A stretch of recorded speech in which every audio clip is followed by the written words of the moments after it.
Joining me now live here in studio, the Republican vice presidential nominee, Indiana Governor Mike Pence. Governor, welcome back to Fox News Sunday. Thank you, Chris. What is your reaction to the FBI reopening the Clinton case? Well, we commend the director of the FBI for following through on their work before the Congress, that if there was new, pertinent information sufficient to reopen this investigation, that they would inform Congress of that fact and they would move forward. Look, this is clearly a very serious matter. And we respect the institution of the FBI and are confident that they'll handle this in a professional and a timely way. But FBI officials note that they are just starting to look at these emails. They don't know whether any of them are classified. They don't even know whether they may be duplicates of emails that they've already seen in the investigation. So shouldn't you and Mr. Trump be cautious in talking about how significant this is? Well, I think we have been cautious, but the simple fact is that the decision by the FBI this summer was incomprehensible to millions of Americans. I mean, the director of the FBI literally called a press conference in which he chronicled one violation of the law after the other, and then announced that he was not going to pursue charges or recommend charges against Hillary Clinton in this case. And then 2 days later, he literally undercut that decision by going before the Congress and saying in so many ways that Hillary Clinton had misrepresented the facts. You remember that famous dialogue between Trey Gowdy and the director of the FBI, where he said that Hillary Clinton said that nothing marked classified was on her emails. Was that true?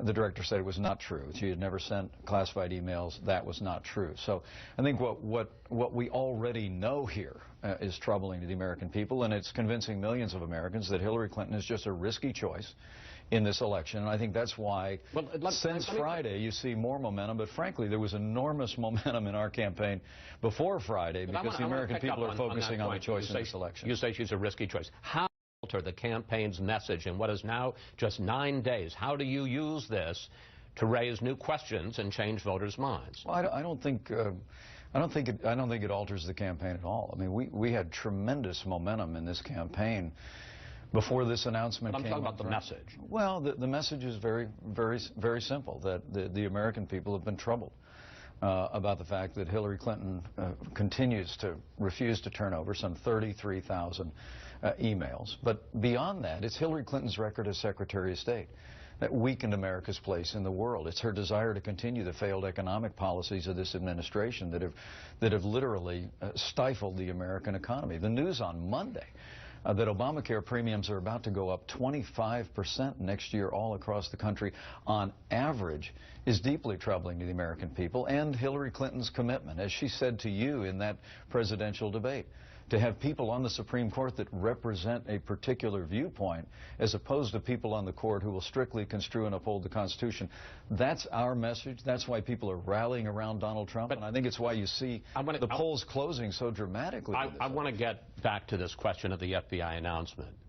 Because the fact is, as you try to press your case in this final 9 days, your campaign has a big money problem, and I want to put it up on the screen. As of October 20th, the last filing date, the Clinton campaign had $62 million cash on hand.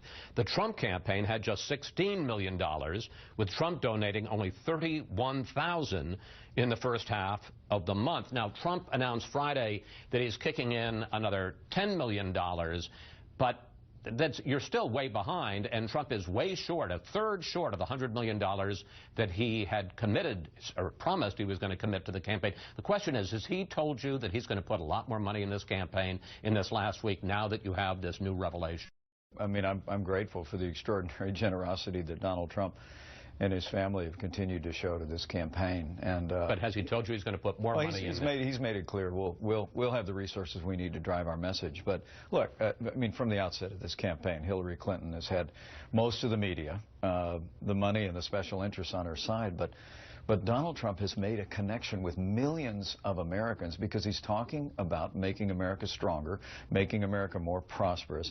And the remarkable thing is, against this avalanche of paid advertising in states around the country, you still see tremendous momentum in this campaign. And it's really important to say, Chris, before Friday's announcement, Literally, you saw tremendous momentum as people are coming to the polls. But here's the problem. We're seeing absentee ballots in key states. But Governor, here's the problem. One of the big concerns that a lot of voters have about Donald Trump is his temperament.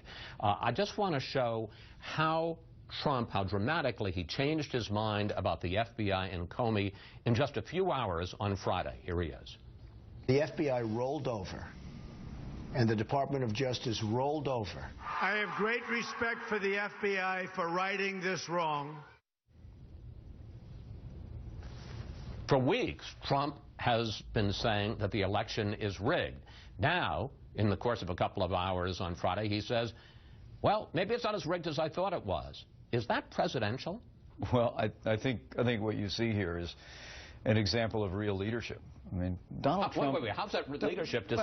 I mean, in other words, the argument, sir, the argument that you could make is Comey, whether you liked it or not, made a good faith decision last July. He made a good faith decision on Friday, and neither of those show it's rigged, but Trump was ascribing the worst possible motives to it. Oh, that's because we thought the investigation should never have been closed, Chris. And Donald Trump, the reason why he's appealed to people all over this country, the reason why you see the momentum in this campaign is because people find in Donald Trump someone that just speaks his mind straight from, it tells people exactly where he stands. And it was just incomprehensible this summer when the director of the FBI came out and, he literally indicted Hillary Clinton in the press and then said, we're not recommending that she be indicted.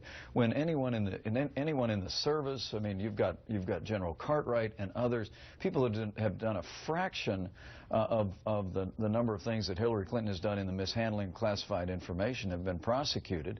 And frankly, as I said in my vice presidential debate, if my son or Tim Kaine's son had mishandled classified information the way that Hillary Clinton had and the FBI said she had, they would at least have been court-martialed.